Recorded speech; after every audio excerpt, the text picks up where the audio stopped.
In today's video, I'm going to teach you how to create a globe icon in Figma.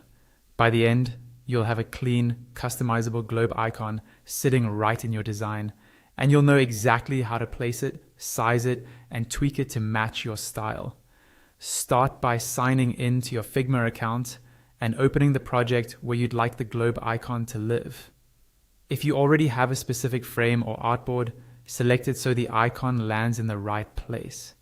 It can help to zoom to the area where you want to drop the icon so you can see it clearly as soon as it appears.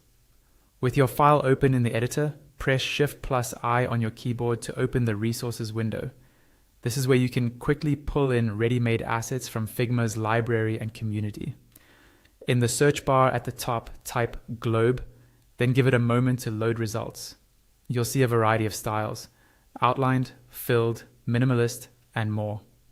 As you browse, think about what fits your design system. Do you need a thin stroke for a lightweight UI, or a bolder icon for stronger contrast? Click the globe icon you like to preview it, then select Insert at the bottom right of the pop-up.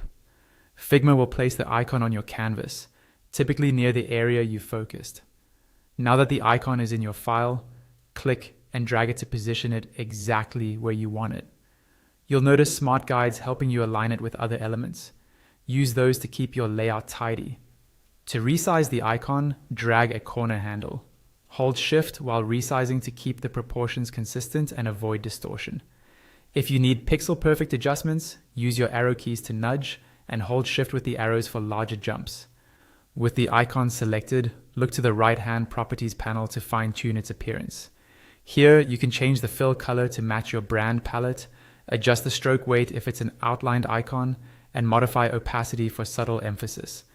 If the icon is vector-based, you can also tweak individual elements after entering vector edit mode, but for most cases, simple color and stroke adjustments will do the trick.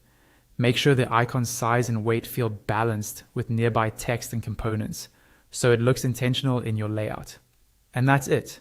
You've signed in, searched the Resources panel, inserted a globe icon, placed it precisely, resized it with care, and customized its look in the Properties panel. You're ready to use it across your designs with confidence.